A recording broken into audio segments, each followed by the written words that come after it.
video is proudly brought to you by Sports Bet Montana. Sports Bet Montana is the exclusive betting partner of Akem'S Analysis and the Samuel Akem YouTube channel. They are also Montana's exclusive sports book for all your sports betting needs. Get tapped in with all the odds, spreads, or featured bets through Sports Bet Montana today. Your game, your bets, your state. Powered by the Montana Lottery. Hey, what's going on, everybody? I'm back. Keenan Curran is back. We are recapping Montana versus Sacred Heart. Montana got the victory 43-20. Was it 20 or 21? 43-21? I think it was 43-21. Either way, they got the victory at home. It primes a big-time game against Sac State on ESPN2 on Friday. We'll talk about that in the back half of the video. But first, we're going to recap Montana versus Sacred Heart. What were your thoughts about the victory that Montana got on Saturday, Keenan? It's his running conversation that we have. If Kiali completes over 70% of his passes, we are in a really good spot. Star of the day, 100% goes to Kiali, right? Just like, I think the way we established ourselves early in the game, I don't know that they even thought they had a chance, right? And yeah, you could say, oh, well, in the fourth quarter, it was 21-29. Yeah, but at that point, like, we were already kind of, maybe took our foot off the gas pedal. But I would say that Kiali showed that he probably is the front runner right now for Offensive Player of the Year. I would say. You think?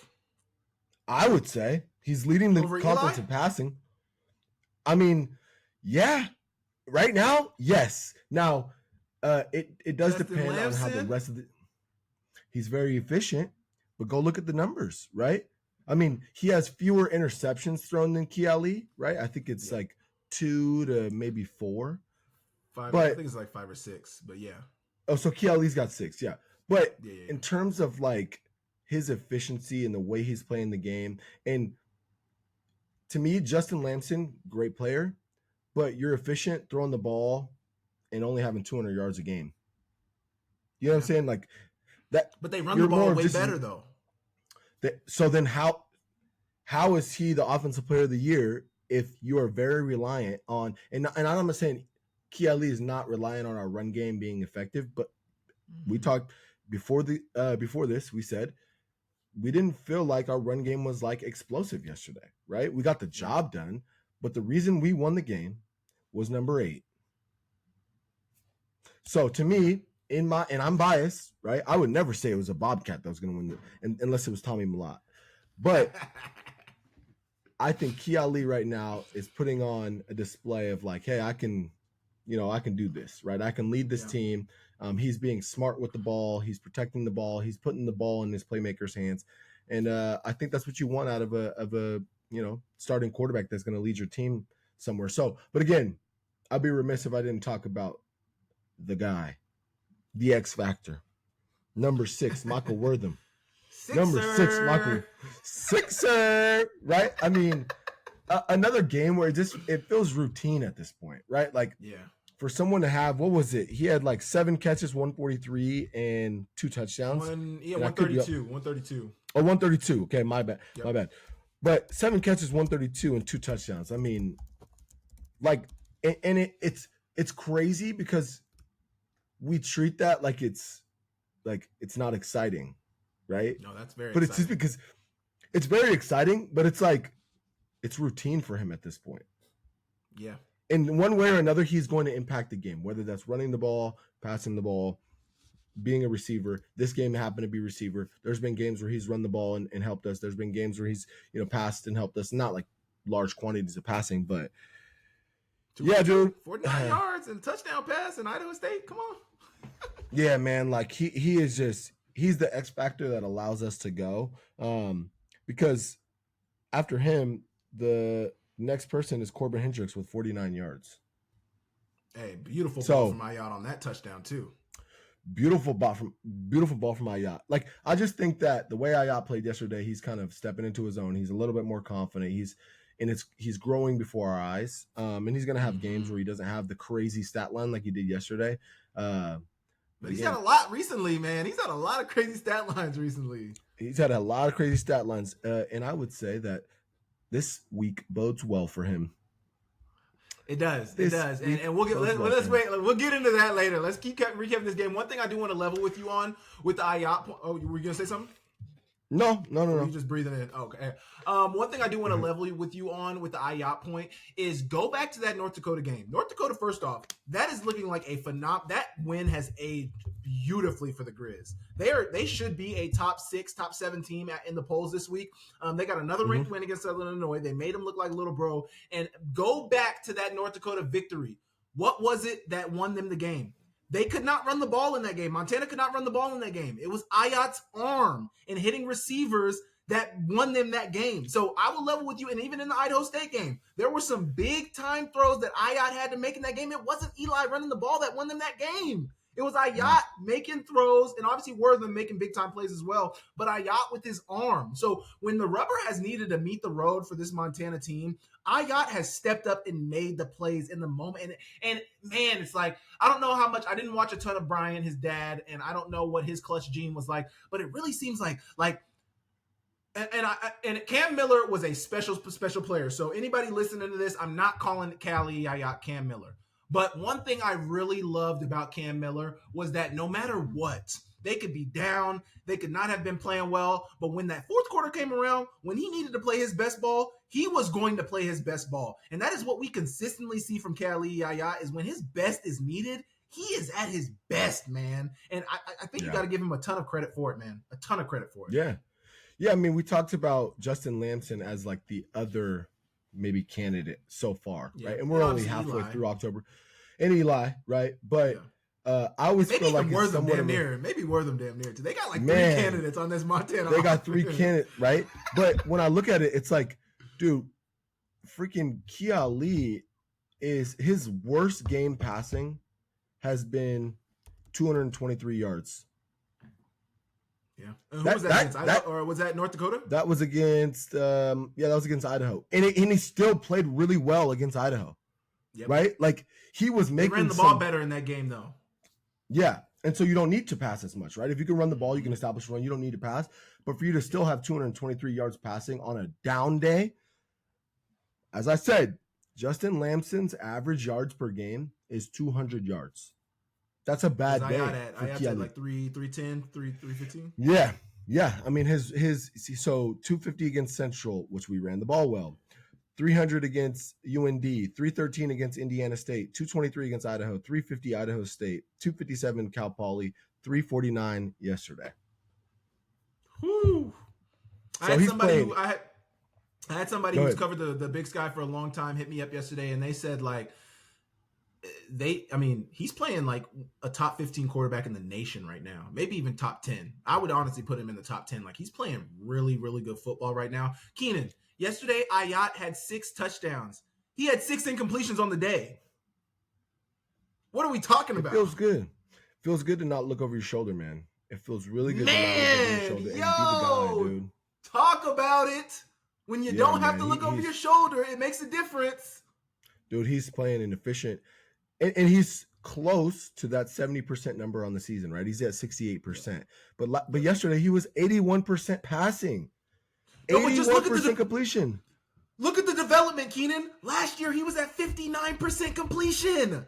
He's at what'd you say? He's at 68? 68%. That's almost a 10-point swing. This is what you would have seen last year if he would have started. If you start him the whole season, you see this development. The next thing I want to talk about, they have to stop rotating players. They have to stop rotating players. Defensively, offensive line-wise, like play your best players. And I was actually thinking about this as it was either when I was doing my notes or I was recording. I might have been talking about something else. I was thinking about this, bro. Like, from first downs to forever, if you met your girl tailgating or cheering under those Friday night lights, L&M Fine Jewelry is your next winning play. Engagement rings, custom designs, and timeless Montana craftsmanship, because your love story deserves a ring as legendary as your team. Located on American Way in Missoula and Main Street in Kalispell, L&M Fine Jewelry is the official jeweler of the Akem'S analysis of Samuel Akem YouTube channel and Akem'S analysis. So please go check out L&M Fine Jewelry when you're looking to buy that special ring for that special lady. They will not let you down. L&M Fine Jewelry, your diamond destination. I think the reason why Hauk has been so much on this rotation game the last few years is because you think about when me and you were still with the Grizz. 17, 18, 19, and Hauk wasn't there in 17, but think about 18, 19, 21. Like, we lost really important players, and we didn't really have the depth to kind of replace them. So, like, when our quarterback went down, we didn't have the depth. When or the our running backs experience. or whoever. The experience, you know, when we had defensive players go down, we weren't able to really recover that production that they used. So I get it. You're scared, and I get it. You've had a lot of injuries in the past, but like, your best players need to be on the field at all times, man. Well, I think I don't even know if I'd say scared. I'd say being proactive, right? Because when you get down the stretch, and it's all right to do it in the games where we're maybe up by a safe margin. And when I say safe, a 2-score game, right? Whether that's 9 points, 10 points, anything that's 2-score, because I hate to say you have a touchdown to give, but from a coaching perspective, it's like, okay, I'm confident in my starters. I know that if Peyton Wing's in the game, I feel good, right? I feel really good. Yeah. But let me get a backup ready just in case, right? And let me get them some snaps along the way to where their eyes aren't this big in the Brawl of the Wild. South Dakota State. Yeah, the Brawl of the Wild or something. Yeah. Right? Where somebody goes down, because inevitably those are the games that it happens. Starts to get a little colder. The competition's a little stiffer. You want to have guys that are ready to play. And so I get it from a coaching perspective. Does it suck from a fan perspective and like a alumni watching the game? Yeah, because you're like, no, we should shut these guys out. We could shut them out. But then from an alumni, it's not even the alumni, Keenan. Like, don't you care how dominant your wins look? That matters. Maybe from a voting standpoint, like a ranking standpoint, right? Because there's a whole conversation over. But does it? Or does developing your... See, I don't agree, because I think developing your players to have a longer season matters. If you feel that your 1s and 2s are ready to go, you're not worried about what seed you get, because you're like, oh, we won all the games on our schedule. We'll say again, knock on wood, we'll say we lost the last one, right? Which I never am going to say we lost the last one, but we lost the last one. We get a lower seed because, oh, your wins weren't dominant enough and you guys lost to Montana State. Okay, cool. But throughout the season, we have developed all these players, right? With the mindset of like, hey, this is our starter. When push comes to shove, this is the guy that's in the game. But you have experience playing so that when you get in, you're not wide-eyed, right? You know what to do. You have some live bullets experience other than just practice. So to me, I get it.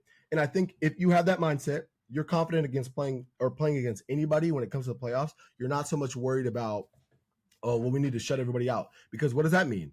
That means your starters are on the field more. That means there's a larger opportunity for them to get banged up and hurt. Okay? Yeah. Get your role players in. Get them some experience, and then it's going to help you develop down the line.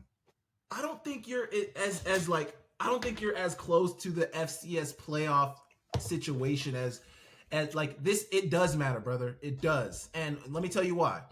Think about 2023 with Montana. They played every game at home until they went to the Natty. That mattered. I don't know if they beat Furman on the road. I don't know if they beat. They don't beat North Dakota State in the Fargo Dome. It doesn't happen. I'm sorry, it doesn't happen. It doesn't happen. It matters, brother. And the way you win matters. So you may think, oh, we don't care where we're seated. We don't care who we play in the playoffs. But it freaking matters, because playing home games in the playoffs matters. Home field advantage might not matter when you're playing Eastern Washington. Yeah, Montana's going to out. It doesn't matter when you're playing Portland State. It might not even matter when you're playing UC Davis. But when you play the South Dakota States, the North Dakota States, the South Dakotas, the North Dakotas, and you got to go to Grand Forks, you got to go to Fargo, you got to go to Brookings, that matters. The having fans that are cheering for you, being able to get, like, when you got to bring your own juice on the road, that's different than when your fans are providing the juice for you at home. Trust me, bro, it matters more than you think. For sure. But listen to me here.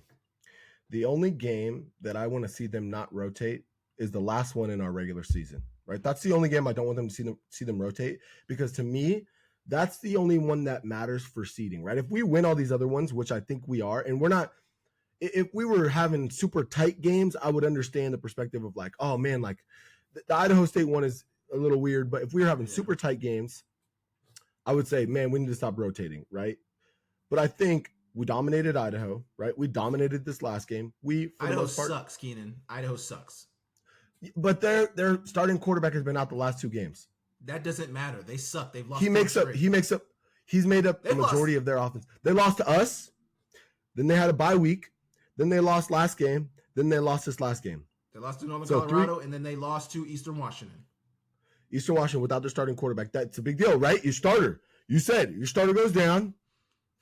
You're more than likely not going to be in the best spot, right? They suck. So they suck. They didn't develop their backup enough in fall camp. No, Jack Wagner was the starter last year. Jack Wagner was the starter last year. Was he? I thought it was the Lane guy. It was Jack Lane. He got hurt. Jack Wagner started a majority of the games though last year. Okay, that's fair. I obviously wasn't watching them last year.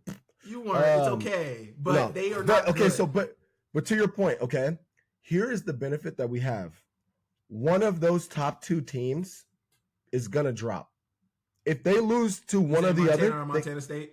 No. Or One SDSU of the top, Dakota State. one of them has to drop. If we finish the season undefeated, one of them lose to each other, everybody should be pissed. If South Dakota State loses to North Dakota State and somehow still gets the 2 seed, and we're undefeated and beat Montana State, that would be blasphemy. It's not about South Dakota State, Keenan. It's about Tarleton State. Tarleton State, if you look at the records, right? And we keep talking about, the D1 win and the D2 win. Central Washington is one of the best D2 teams in the country. They just beat the number 9 team last week. They had another ranked game this week. Like, I get it. On paper, it's like, they're D2. Army is not a good FBS team. You might as well, You might as well play an FCS game. You beat Army. They said per the Massey ratings, Army would be the 4th ranked FCS team. Per the Massey. So that's per the computers, per the analytics and the data. Army would be the 4th ranked team in the FCS if they were in the FCS. So the committee is looking at that and considering, this would be the 4th Who is ranked Massey? FCS. Let me talk to Massey. Because what is he doing? This guy, Tarleton. So, but here's the thing, like I get the whole it's all apples to oranges because it's like if they were this, so that's what we're going off. Okay, what would Central Washington be? Because they've only lost to us.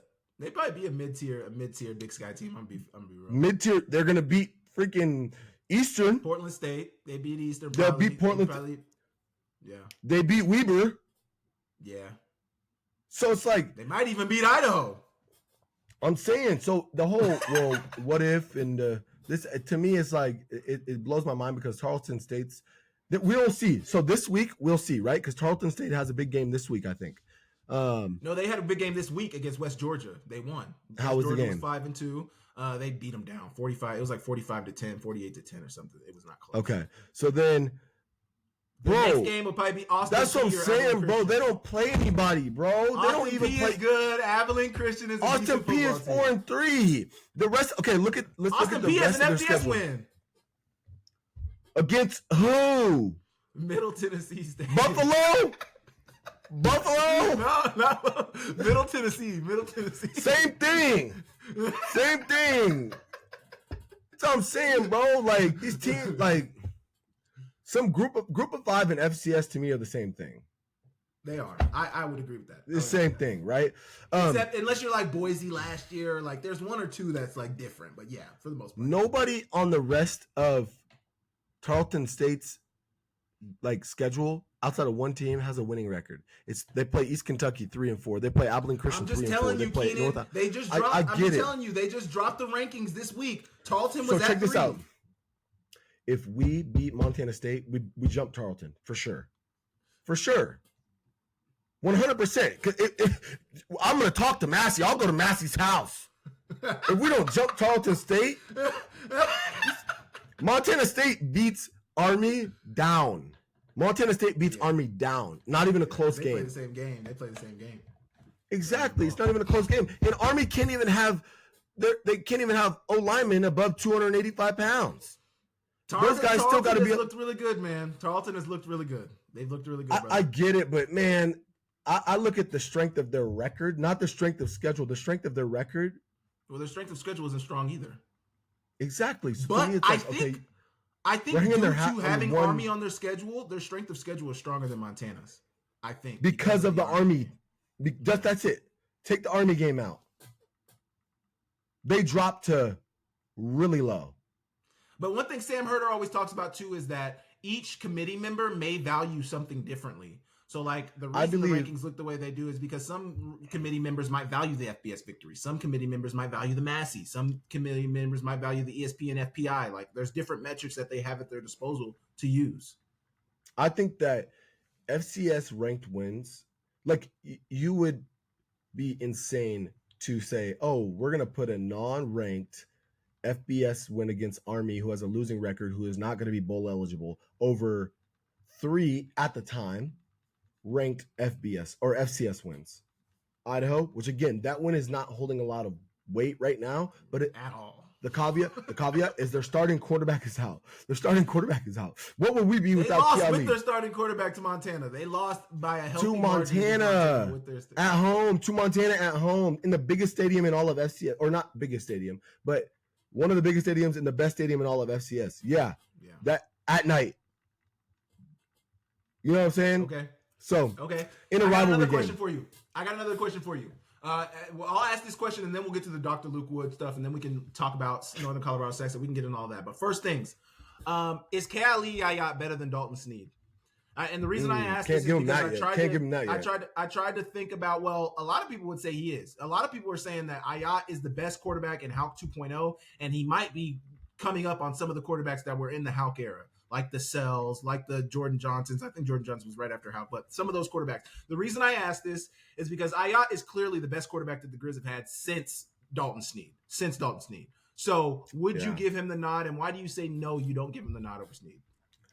I can't yet because Sneed put together such a robust kind of resume, right? Like to me, he could do it any sort of way, right? When he didn't have an offensive line, he was running the pill like nobody's business. As a coach, want to put in that fake toss counter that he would run to perfection. Yo, that play was nasty. He would run that to perfection, right? So I can't do it yet. Now, is he a better pure passer?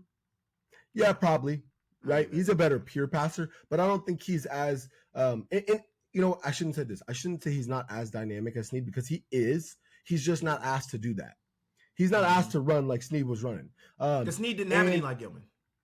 Yeah. Now the one edge that I would give to Kiali is he don't got number 18 and number 8. You know what I'm saying? There ain't no Sammy and Kim and Samori Torre out there, dog. You know what I'm saying? Hey, look, he was blessed. Dalton had you. He had Samori. He had Jerry. Like, so to me, now Kiali leans more on his run game, his running backs than Sneed did. Sneed was more of the running back during his time. Well, in 19 we had Marcus Knight. Which for that 1 year, we had Marcus Knight. Dog. For that one night, he was a dog, right? But I would say like it was also probably because of the dual threat that Dalton offered. So it's like when you're a dual threat quarterback, your running back should eat as well because they got to choose one or the other. So you have a plus. That's one what I don't think they do as much as they should with Ayat. I think they should do more of that with Ayat. They protect, and we disagree on that because I think they are very smart to protect him. Don't get him hurt because who comes in when he's hurt? Jake Jensen. And that's the thing, which too. Probably fine. Jake Jensen has not played any ball this year at all. But we can't have it both ways, right? We can't have a Kiali and Clifton McDowell situation. We got to have, one of the other. Really, a Clifton have played better. Logan Fife situation last year. Yeah, that one was a little bit more rotation. Yeah, but I just don't think that's a good. I don't think that's good for the quarterback's development. So, but no, I'm not putting him over Dalton yet because Dalton was a dog, and Dalton had Dalton was a dog, bro. He was a dog.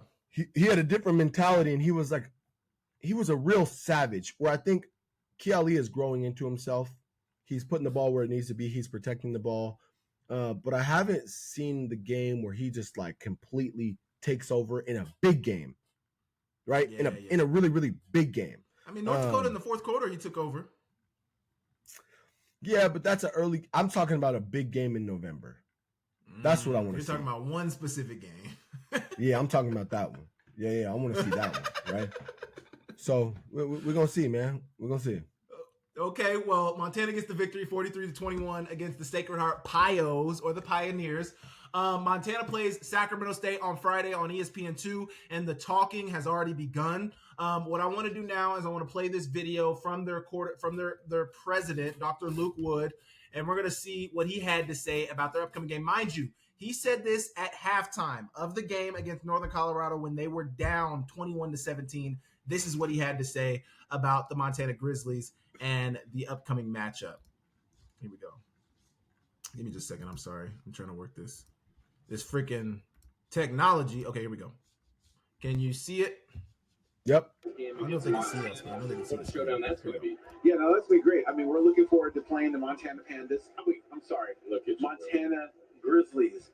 I think that's their name, right? Yeah. So, they're certainly a great team. We haven't played nobody this season. I mean, let's just be real, right? I like to stir it up, don't you? I like to stir it up, but what, I mean, in all fairness, I mean, we all appreciate Sacred Heart, but that was their last game, and they didn't do very good against them. So how they can come here into our territory on the Hornet turf and play us on a night that we're going to have some of our biggest turnout ever? I'm looking forward to that game. I feel bad for their fans, that have to experience a loss like that on the road, but we'll see. Calling your shot.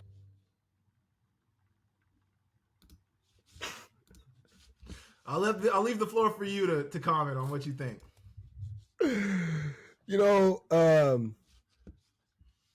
Literally, this guy, he wants to be relevant so bad. It almost is painful. Like, could you imagine if Seth Bodner was sitting there with a Montana Grizzly chain on? I couldn't. Like, what are we doing? Saying it. I couldn't imagine him doing that, Keenan. I couldn't even imagine that. No.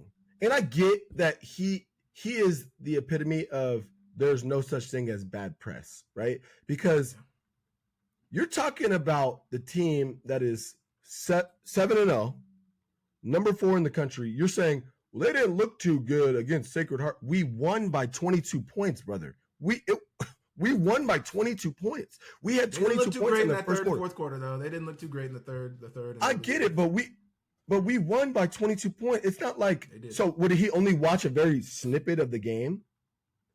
To me, he might be the face behind JMO Sac State Twitter. I think. I honestly think he's the face behind JMO Sac State Twitter because he just says controversial things. He's rage baiting. It's clear. How about you try to win all the games in your own state? You're not even, look, here's the thing that I'll say about Sac State. They did a really good job of garnering a lot of fluff before the season. Hey, they're in the fluff national conversation, man. Nationally, people are talking about them. But what are they talking about? The president. They're not talking about the football. They're not talking about the football, right? They're not talking about the team that he says, they got to come in here. I feel bad for the fans. They got to come in here and experience a loss. Tell that to Cal Poly. Mind you, they were down in that game when he said that. They were down to their current opponent when he said that. And on that, I did tell you last week, the run is over for Northern Colorado, right? I told you that. I told you that, okay? But, and I don't want to give them too much credit, but I told you, we'll be sitting here next week. They'll be 3-4. They'll lose to Sac State. They'll lose the next game, and they'll lose the next game. They'll be 3-6. They play UC Davis next week, and then they play Montana State the next week. They'll be 3-6. But here's what I will say. And then NAU after that. Sac State is not even. They're probably the 4th best FCS team in their own state, and they're worried about us. UC Davis. They got 3. Do they? No, UC Davis. They got San Diego. Yeah. Exactly. UC Davis, Cal Poly, San Diego, then Sac State. Right? You're not even as good as a team that they don't even do athletic scholarships down there. You know what I'm saying?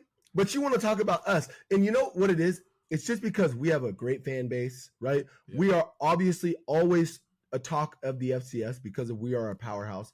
And he's like, well, how can I garner some attention? Let me talk about the Grizz.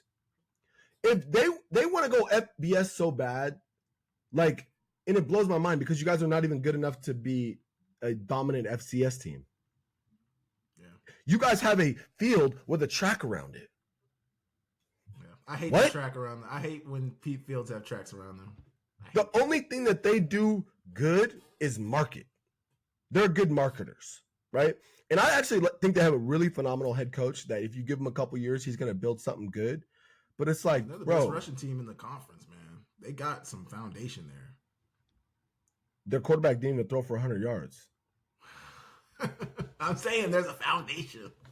There's a foundation, but like, do you think that's going to fly when they play us? If they play Montana State? No, they're not playing teams that hold their hat or hang their hat on stopping the run. What? It's all rage bait. But I hope it's on the TVs in the locker room and they see that. But the problem is we can't play against him, right? He's writing checks. I'm curious what their head coach thinks of him. I'm curious what everybody outside of him thinks because he's been talking all year. He's made all these comments. What does Brennan Marion think about the president? Putting them on the headline. I mean, obviously, you want your team to be in the headline. So from that standpoint of getting Sacramento State in the national conversation, I applaud Dr. Luke Wood for saying that because, Colton Nuanez of Skyline Sports has always said it doesn't matter how much Sac State wins. They're never going to be able to get into the national conversation. Yo, Tara, what up, E? What's going on? Man, those are some nice medals. Yeah, man, these are hard to come by. Yeah, well, I've got 2 of them. Well, that's nothing like going to March Madness, though. We did go to a national championship. Okay, guys, whatever. Let's just get on the Montana party bus and head over to Press Box for lunch. Yeah.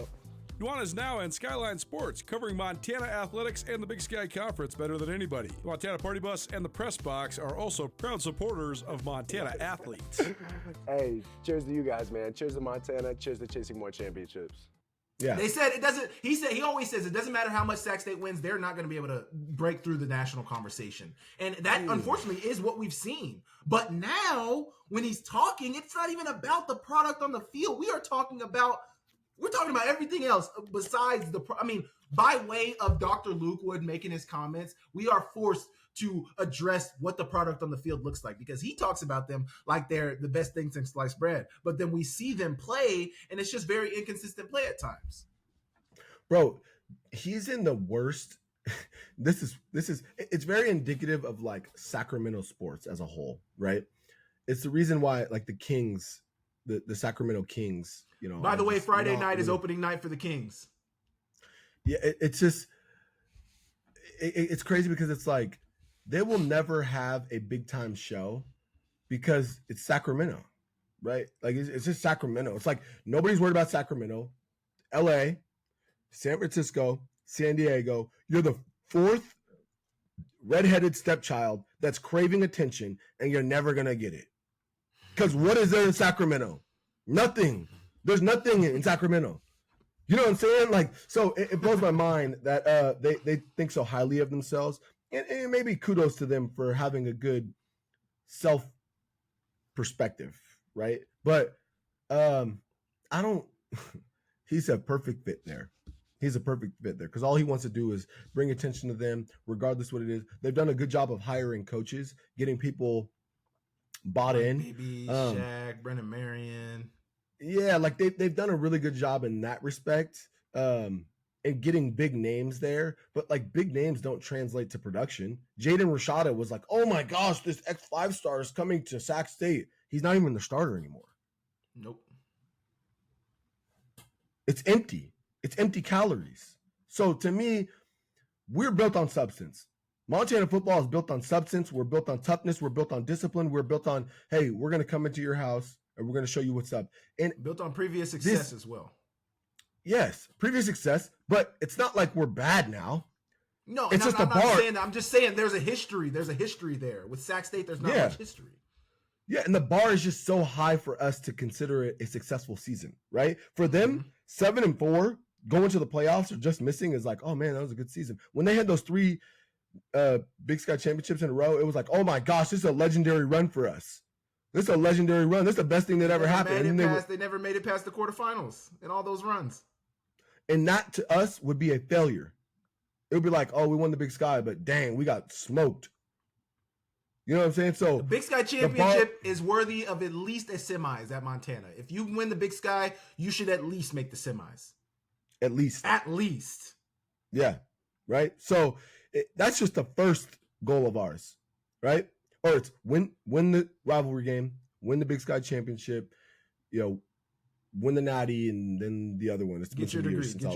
Get your degree. Yeah. So win the neighbors, win the Big Sky, win the Natty. Those are the 4 pillars at the University of Montana.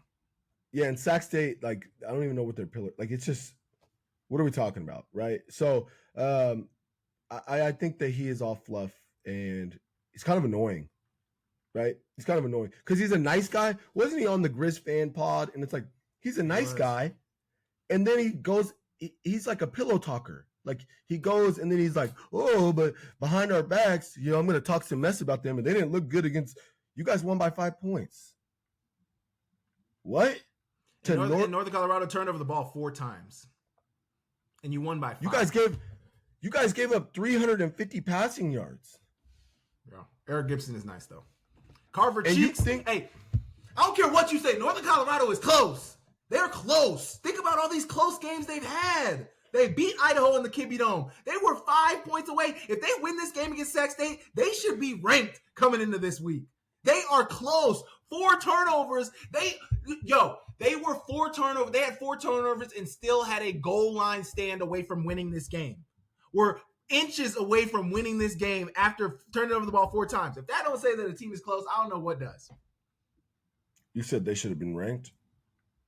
They could have been ranked. Could have been ranked. I didn't say should have. I said if they won the game, they maybe could have been ranked after this game. Now they lost, so they're not ranked. But I think they were close. The only benefit they have is they end the season with Eastern and Portland State. So it's good for them. And Northern Arizona is going to be a big game for them. They could finish the season with a win. They could beat UC Davis. How about this? Northern Colorado is going to beat a combination. Northern Colorado is going to beat UC Davis or Montana State.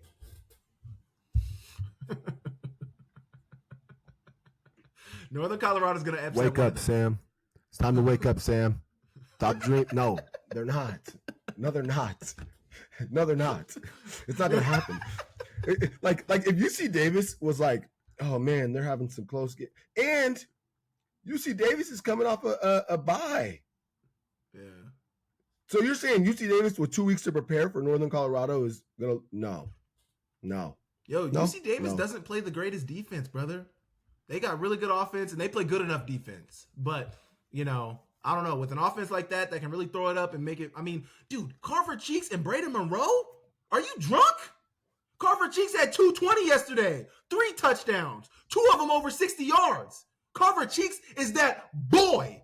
I don't think you understand, man. I don't think you understand. If Eric Gibson can get out of his own way and stop turning the ball over, this is a really good football team, man. It's a good football team. It's good. They're good. Really good? I think they're going to be really good with 4 losses. UC Davis and Montana State. I think they're going to beat one of them. And remember, mind you, I said Cal Poly would beat one of the 3. I guess they lost all 3. Well, they play Montana State this week. They're not going to. They're not going to. They beat Sac State. That was their dub for the season. No, but I said Montana State. I said Montana State, or UC Davis. I said they would win one of the 3. Yeah, I mean, I knew Northern Colorado was going to lose to Sac State. I don't think Sac State's good either. I think 4-3 is deceiving, especially coming into. I think they should be Montana. better than 4-3. They should probably be 5-2 or 6-1 maybe. Well, they had to beat Cal Poly at home, Dr. Wood. And they should have beaten Nevada on the road. He says it like it's an intimidating place to play. We can't even hear the fans. There's 8 lanes of the track. We can't hear the fans. And now we might have more fans than them. He forgets that we travel well.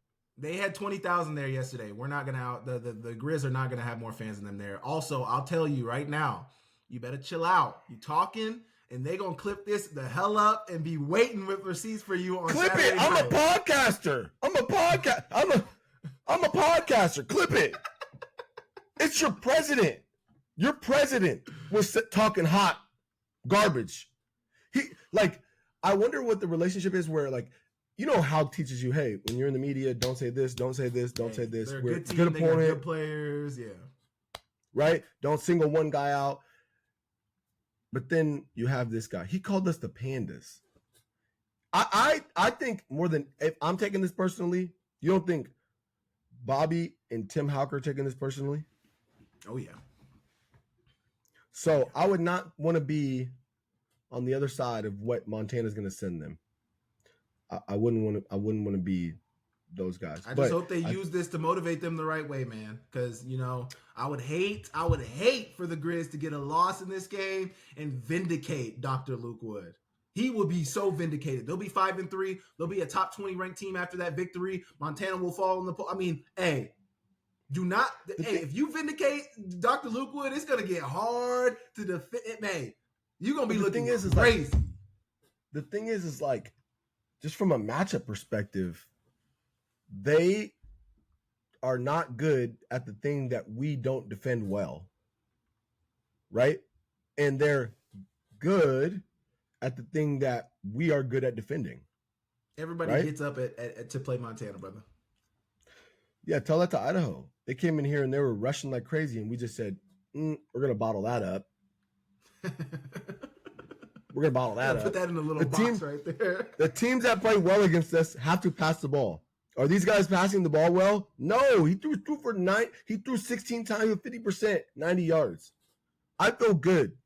If I'm Montana's defense, I say, I feel good, right? I feel good. They try to pass it, please try to pass it on us, because that is not what you hang your hat on. That's not what you're good at. You're good at running the ball. We're good at stopping the run. Now, they are really good at stopping the run as well, right? They got these jokers in the middle that are big. They got big They rush tackles. the passer at a high level, and Montana cannot. They can't block. Do they? Now, one thing that Montana they rush the passer at a high level. They got 20. They're leading the conference in sacks. And they could be leading the top conference. they're top 10 in the country in sacks. They're like top in the country in sacks, brother. They got like 27 sacks on the season. Which is fine to me, but they're also giving up crazy yards in passing.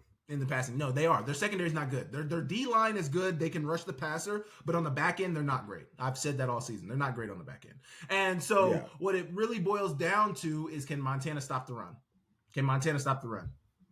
We've done good at it so far. But everybody gets up to play Montana. I know they had Little Yachty perform after the game yesterday. They're gonna have 20,000+ next week, and they're gonna probably have a performance after that. Like, bro, it's ESPN2 on Friday night. They're getting everybody out for that game. But that's what I'm saying is, bro, it's more they're having a concert. Like 20,000 people were there because Little Yachty was there. Yeah. You know what I'm saying? Nobody's coming to watch football. That's the difference. Nobody's coming to watch football, dog. They're coming to watch Little Yachty's coming. I would show up too. But let's just see how many rushing yards they give up or how many passing yards they give up a game. This is what I want to see. Okay. Their stats. Okay. I'm pulling this up. We'll see if it loads. Defense. Okay. Defense, passing defense.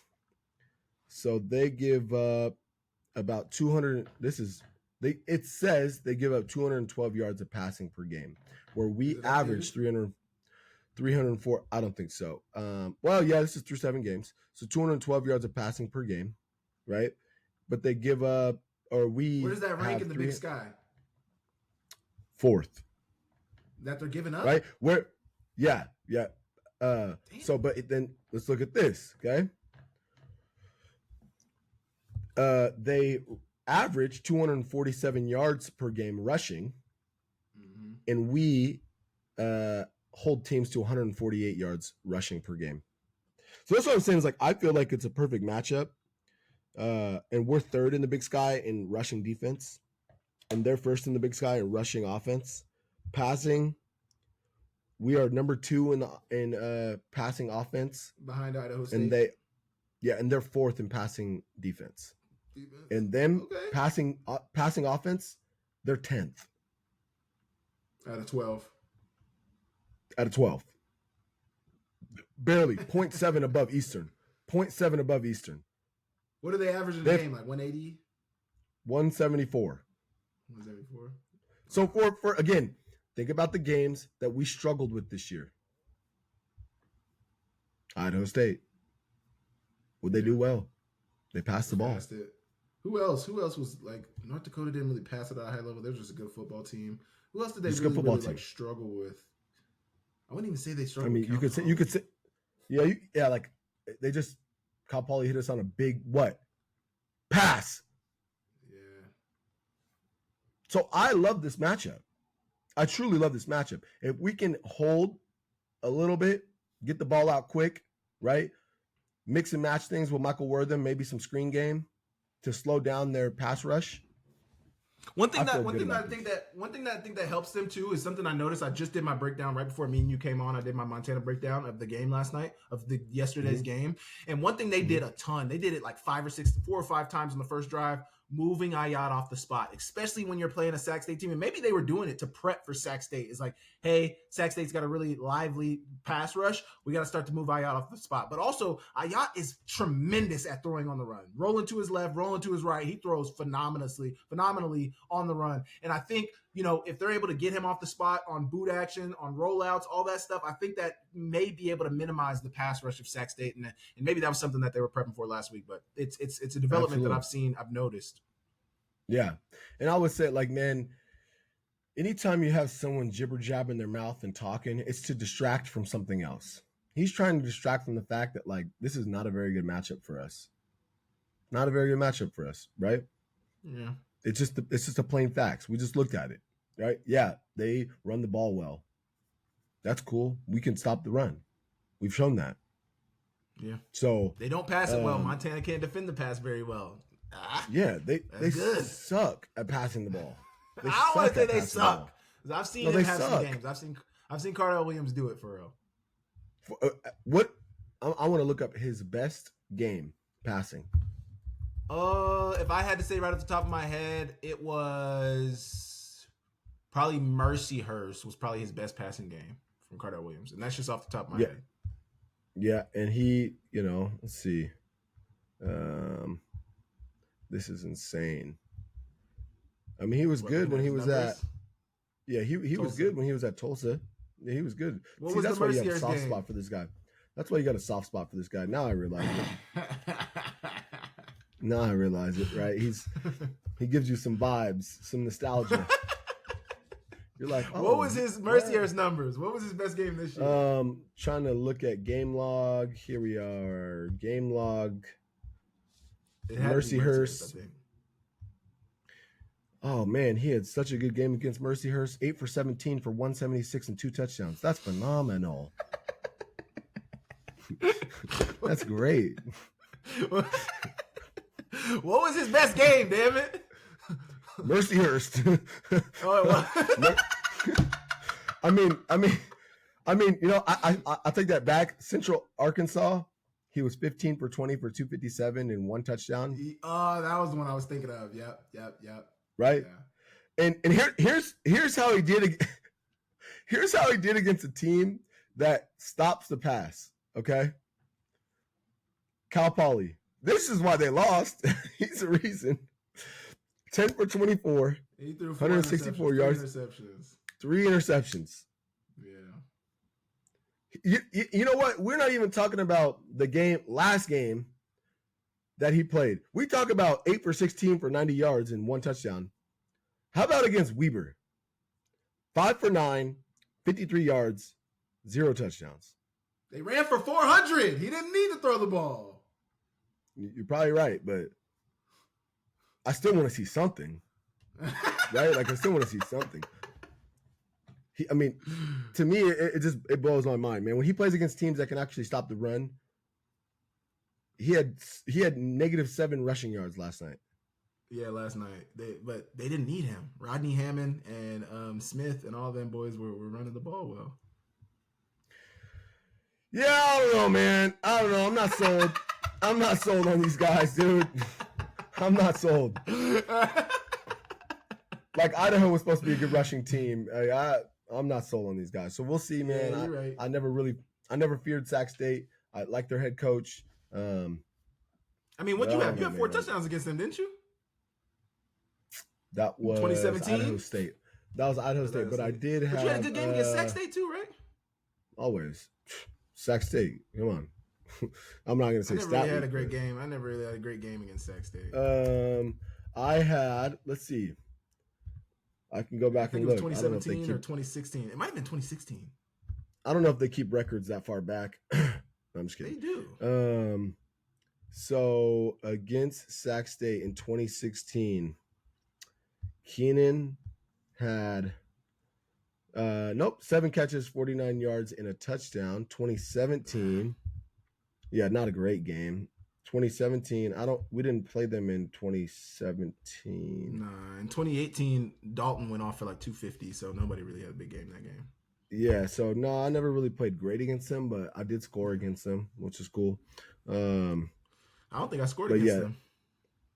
Yeah, I mean they don't scare me, man. They shouldn't scare the Grizz. We should prepare and respect them, but I don't think they're a really good football team. Yeah, I just don't think they're a really good football team, man. I think it's all fluff. Which is cool. I guess, if that's what keeps them going. But we just don't need that. That's not what we need. We don't need to like call people out because it's just like we're just preparing. It's another opponent. We're planning to whoop your guys' tail. Hey, well, Montana got the victory against Sacred Heart. They are gearing up to play Sacramento State on Friday on ESPN2. It's going to be a phenomenal game. Do you have any final thoughts as we close out the video here, Keenan? Yeah, Dr. Wood, I'm going to say a couple prayers for you. It's going to be a rough week for you, right? You're going to be getting attacked on Twitter. I'd be willing. You can't put a wager on this, but I'd be willing to, hit me offline. You can through Sportsbet Montana. You can put a wager through Sportsbet Montana on this game. Yeah, I think everybody should take the Grizz by 3 touchdowns. I mean, obviously, you got to see what the line is and stuff. You got to see what the line is, but yeah. Yeah, Grizz by 3 touchdowns. That's my prediction. And Northern Colorado loses this week again. He's going to freaking throw Northern Colorado in there for no reason, huh? Yeah, for no reason. Yeah, just because I don't think they're close. I think they're close to being close, but I don't think they're close yet. So, it's so funny. That's what I was going to say. I told A Sourwine on the pregame show yesterday. I told him what you said. No, I told him what my thoughts were. He was like, oh, like, so you think Northern Colorado is decent? I'm like, yeah, man, I think they're close. And he was like, what do you mean like close? And I was like, well, I think they're close to like potentially upsetting some teams in the conference. He was like, oh, so they're close to being close. And I was like, I literally burst out laughing because I was like, Keenan said the exact same thing, bro. Yeah, so I'm glad we're aligned there. But yeah, man, go Grizz. Let's get another dub. Let's keep winning the games on our schedule. I was a little bummed that Montana State had to bye because they couldn't lose this week. But hey, we won, and that's all that. Oh, we have the same amount of, or we have 6 FCS wins now. People can say, oh, you guys only have 5 FCS. We have 6 FCS wins. Get off our heads. We need 7 to qualify for the playoffs, so got to get a couple more. Because I think you're going to get 8 this year. But yeah, we'll get that this week. We'll see. Well, I want to appreciate you. I thank you guys for tapping into Akem'S analysis. That's me and Keenan Curran breaking down the Grizz game. You guys can catch us next week breaking down this Sac State game. We'll see what type of video we're ready to have next week. But appreciate you guys for tapping in. We will catch you guys next week. See you later.